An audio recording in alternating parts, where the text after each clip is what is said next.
हाँ जी। तो इससे पहले हमने टेररिज्म को स्टार्ट कर दिया था। आज हम major terror activities in India के बारे में डिस्कस करेंगे। मेरा नाम दीपक यादव है और हम चीज़ों को स्टार्ट करते हैं। हमारी स्टार्टिंग जम्मू कश्मीर से होती है। तो जम्मू कश्मीर में इंसर्जेंसी और टेररिज्म के रूट 1947 से ट्रेस किए जाए जा सकते हैं। जब इंडिया इंडिपेंडेंस के बाद पाकिस्तान ने जम्मू एंड कश्मीर को कैप्चर करने के लिए इंडिया पर अटैक किए थे, तब से वहाँ पर सेपरेटिज्म का माहौल आज तक बना हुआ था, जो पाकिस्तान के सपोर्ट के चलते स्ट्रेंथन भी हुआ था। इनमें से कुछ ग्रुप मिलिटेंसी में इन्वॉल्व भी हुए और इन्होंने टेररिज्म को एक टूल की तरह इंडिया के अगेंस्ट इस्तेमाल किया। 1990s में अलकायदा और बाकी के टेरर ग्रुप ने एंट्री ली, तो यहाँ पर इस्लामिस्ट फंडामेंटलिज्म स्टार्ट हुआ था और इनमें जम्मू एंड कश्मीर इंसर्जेंसी में न्यू डिवीज़न भी ऐड किया गया था। एक्सट्रीमिज़म एंड टेररिज्म को पंजाब में भी देखा गया था। आज़ादी के कुछ समय के बाद एक सेपरेट सिख आइडेंटिटी को लेकर चल रहे असरसन के चलते पाकिस्तान में भी सेपरेटिज्म का माहौल बना हुआ था। जर्नैल सिंह भिंडरवाले की लीडरशिप के अंदर 1970s और 1980s के सेंचुरी में पंजाब में वॉर्सन फेस देखा गया था। खालिस्तानी एलिमेंट के द्वारा यहाँ टेररिज्म को एक टूल की तरह यूज किया गया था, जो बाद में स्ट्रिक्ट स्टेट एक्शन के चलते कम भी हुआ था। जम्मू कश्मीर के बाद हम ओवरऑल इंडियन टेररिज्म की भी बात कर सकते हैं, जहां पर बांग्लादेश लिबरेशन वॉर के बाद पाकिस्तान को ये रियलाइजेशन हुआ कि वो कन्वेंशनली वॉरफेयर में इंडिया को कभी हरा नहीं सकता। अब तक इंडिया 3 वॉरफेयर जो था वो पाकिस्तान से जीत चुका था, जिसके बाद Pakistan started to use its philosophy of bleeding India with a 1,000 cut after the liberation of the war of Bangladesh. इसके बाद पाकिस्तानी ने इस्टेब्लिश किया सब कन्वेंशनल और प्रॉक्सी वॉरफेयर को, जहां पर bleeding India with A 1,000 cut की फिलोसफी को उन्होंने अपनाया। ये फिलोसफी के तहत एक प्लान और ऑर्गेनाइज तरीके से पाकिस्तान ने भारत को अलग अलग हिस्सों में टेररिज्म को अपना हथियार बनाया था।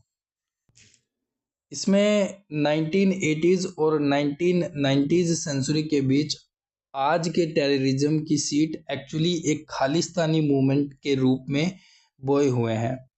कुछ स्कॉलर कहते हैं कि खालिस्तानी मूवमेंट में पाकिस्तान सपोर्ट एक बहुत बड़ा कारण है। पंजाब और जम्मू कश्मीर और बाकी के इंडिया के बीच एक बफर स्टेट के रूप में इस्टेब्लिश करना, हालांकि पाकिस्तान का ये आइडिया सक्सेसफुल नहीं हुआ था।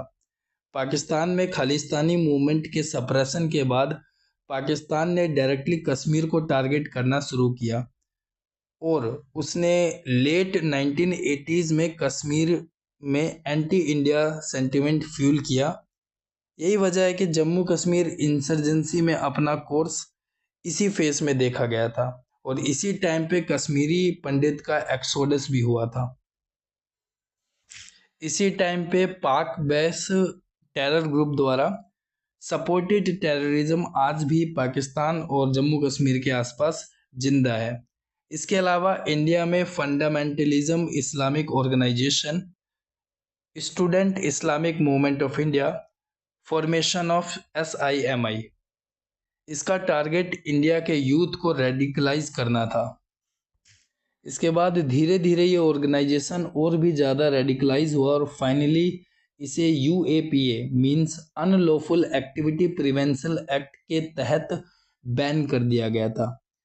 1992 में अयोध्या इंसिडेंट के बाद पूरे देश में रिएक्शनरी एक्टिविटी का ग्रो हुआ, जिसमें ISI इंडियन स्टैंडर्ड इंस्टीट्यूट को एक लुब्रिकेटिव अपॉर्चुनिटी दी। इसका यूज इंडिया ने कम्युनलिज्म, रेडिकलाइजेशन और टेररिज्म को स्प्रेड करने के लिए किया था। अगर इसके बाद हम 21st सेंचुरी की बात करें, जिसमें Indian Mujahideen was formed in 21st century to spread the propaganda with the terrorism. इस प्रोपेगेंडा के तहत दुनिया में यह बताया जाने लगा कि इंडिया में टेररिज्म पाकिस्तान से एक्सपोर्ट नहीं होता बल्कि वो ग्लोबली बोर्न होता है। इस प्रोपेगेंडा ने दुनिया को यह दिखाने की कोशिश की कि इंडियन स्टेट द्वारा इंडियन मुस्लिम पर किए जा रहे बुरे नेचर और एक्शन के चलते ये टेररिज्म बोर्न होता है, जो एक बेसलेस आरोप था। इंटरनेशनल लेवल पर इंडिया द्वारा पाकिस्तान पर किए जा रहे कंटिन्यूस अटैक को कमज़ोर करने के लिए ये कॉन्स्पिरेंसी रची गई थी। इसके बाद फाइनली हम नॉर्थ ईस्ट इंडिया के टेररिज्म की बात करेंगे, पर इससे पहले हम थोड़ा सा इंडेक्स के बारे में बात लेते हैं कि global terrorism index of India, उसमें रैंकिंग इंडिया की 2020 में 8th रैंक पर था इंडिया, और 2022 में ये 12th रैंक पे था। वहीं हम बात करें 2001 में 600 death per year in terrorism count की जाती थी, और 2019 में 200 डेथ पर ईयर काउंट की जाती है। इसमें अगर हम थोड़ी सी बात करें कि पठानकोट, पुलवामा, उरी जैसे अटैक भी कंसर्निंग रहे इंडिया के अंदर। इसके बाद हम फाइनली ये डिस्कस कर सकते हैं कि क्या कारण है जिसके कारण जो टेररिज्म है वो बढ़ता है, और रीज़न ऑफ द टेररिज्म इस तरीके से हम बात कर सकते हैं। पहला रीज़न हम बात करेंगे linkage between the development and the spread of extremism, जिसमें कई कारण हो सकते हैं, जैसे lack of development, poverty, alienation, discrimination, competition for the scarce resources and the government failure etcetera. ये सभी कारण हो सकते हैं डेवलपमेंट और स्प्रेड ऑफ एक्सट्रीमिज्म के कारण। दूसरे पॉइंट की बात करें जिसे हम कहते हैं ideological difference, means the ideological difference and the conflict over ideology are the next major cause of the terrorism, जिसमें डाइवर्सिटी के कारण हमारे देश में ये चीज़ें हो सकती हैं, क्योंकि लोगों के अलग अलग आइडियाज़ होते हैं, लोगों की अलग लैंग्वेज होती है, रेस के मामले में सब अलग होते हैं, कल्चर के मामले में अलग होते हैं, हिस्ट्री के मामले में, रिलीजन के मामले में, way of their life and the level of the development के मामले में, और एक्सेट्रा कई सारी चीज़ों में एक व्यक्ति दूसरे व्यक्ति से अलग होता है, जो आइडियोलॉजिकल डिफरेंस को पैदा करता है। If the ideological difference used in a positive way, then it is responsible for the growth, development and innovation as well.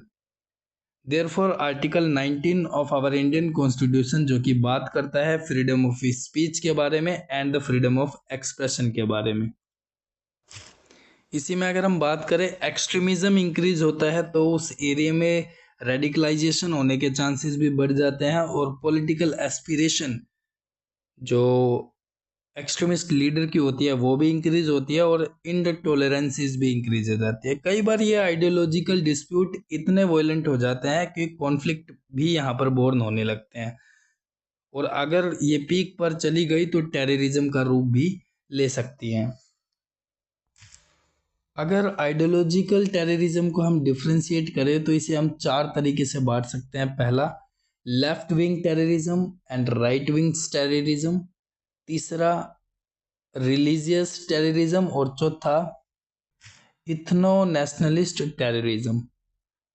तो हमने 2 रीजन पढ़ लिए टेररिज्म में। पहला, linkage between the development and the spread of extremism, और ideological difference हमने दूसरा पढ़ा। तीसरा हमें पढ़ना है politics and the political aspiration, means if some left from their right and their demand due to the various reason, therefore they use violent method to fulfill their demand in a form of revenge and the exclusion. Generally insurgency और separatism के बीच ऐसे ही political aspiration major role play करते हैं। जैसे अगर हम जियोपॉलिटिक्स की बात करें तो scholar also alleged that the terrorism is also used to take the strategic edge and ongoing rivalry in an international politics. State के बीच टेररिज्म का यूज कॉस्ट इफेक्टिव है, क्योंकि इसमें डायरेक्टली किसी भी स्टेट को ब्लेम करना कठिन हो जाता है, इसलिए बिना डायरेक्ट वॉर के कई स्टेट इस मेथड को यूज करते हैं, जैसे पाकिस्तान। जैसे जम्मू कश्मीर जो है वो 3 कंट्रीज के ट्रांजैक्शन पर है, जिसकी जियो स्ट्रेटेजिकल लोकेशन बहुत इंपॉर्टेंट हो जाती है। 3 countries Pakistan, Afghanistan and China. Himalaya का जम्मू एंड कश्मीर इंडिया को नेचुरल डिफेंस प्रोवाइड करता है, जिस पर पाकिस्तान का अपना कंट्रोल बनाकर इंडिया के सामने एक स्ट्रेटेजिक एज पाना चाहता है। Therefore Pakistan support terrorism in Jammu and Kashmir. International situation can also fuel the terrorism. Example 1990s में कश्मीर में मिलिटेंसी का राइज होना। इसके साथ साथ 1990s में जियोपॉलिटिक्स भी बहुत ज़्यादा डिस्टर्ब थी। यूएसएसआर डिक्लाइन हो रहा था। The USSR was decline in early 90s, means 1989, which formed to leave the Afghanistan by the USSR। लेकिन तब तक कई फोर्स अफगानिस्तान या फिर अफगान मुजाहिदीन के अंडर ग्रो हो चुके थे। इसी दौर में अलकायदा का राइज हुआ था। Such forces in Afghanistan strengthen further after the withdrawal of the USSR. हमने यही बात करी थी। इसलिए जब ये फोर्स ताकतवर हुई तो इनका असर जम्मू कश्मीर में भी दिखने को मिला।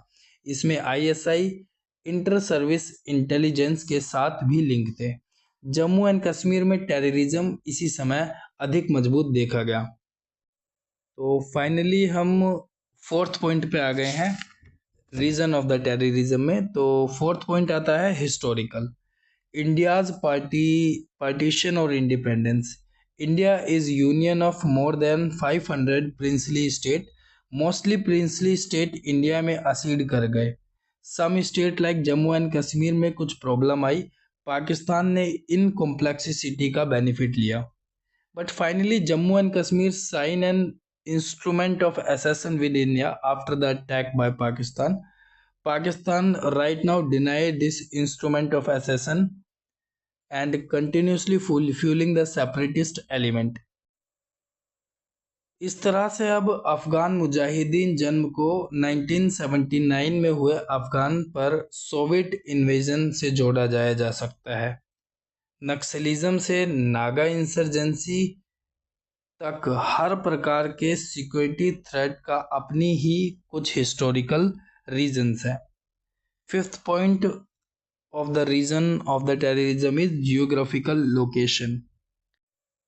जियोग्राफिकल लोकेशन टेररिज्म को सस्टेन और परपेटुएट करती है। टेररिज्म और insurgency flourish more in forest area, rough area, terrain area and mountain regions area, क्योंकि इनके बहुत बड़े रीजन है कि वहाँ पर उन्हें सिक्योरिटी एजेंसी को ऑपरेट करना टफ हो जाता है गवर्नमेंट के लिए। यहाँ डेवलपमेंट चैलेंजेस होते हैं, गवर्नेंस चैलेंजेस भी ज़्यादा देखे जा सकते हैं। तो यहाँ के लोगों को बहुत ईजिली मैनिपुलेट किया जा सकता है।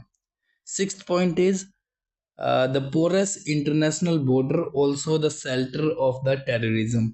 मीन्स यहाँ पर टफ जियोग्राफिकल लोकेशन होता है, रिवराइन लैंडस्केप होता है और lack of fencing across border के चलते यहाँ पर टेररिज्म ग्रो होने के चांसेस होते हैं।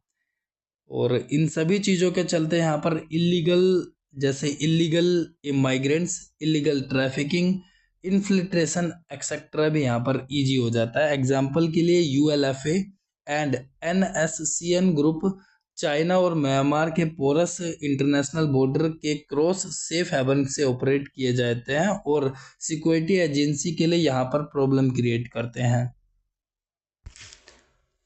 In some time extremism and terrorism become major security issue in resource rich area। और यहाँ पर लिंक डेवलपमेंट के रिलेटेड ही होता है। क्रूशियल रिसोर्सेज के लिए कई बार एग्रीकल्चर लैंड को एक्वायर कर माइंस में कन्वर्ट कर दिया जाता है, लेकिन रैम्पेंट करप्शन और एबनॉक्सियस नेक्सस के चलते कई बार लोगों को प्रॉपर कंपनसेशन भी नहीं मिल पाता, जिसका प्रॉफिट एक्सट्रीमिस्ट एलिमेंट उठाते हैं। Therefore Naxalite are active in India in resource rich area like Dandakaranya और Chota Nagpur plateau etcetera. Resource rich region पर लगने वाली इंडस्ट्रीज और प्रोजेक्ट ओनर को डरा धमकाकर एक्सट्रीमिस्ट अपनी फंडिंग को सिक्योर कर लेते हैं, जो इनके सर्वाइवल के लिए हेल्पफुल होती है। अब हम सेवंथ पॉइंट की बात करते हैं, जिसे हम कहते हैं टेक्नोलॉजिकल फैक्टर। अगर टेक्नोलॉजिकल ग्रो होता है तो साइबर टेररिज्म भी ग्रो होने के चांसेस होते हैं।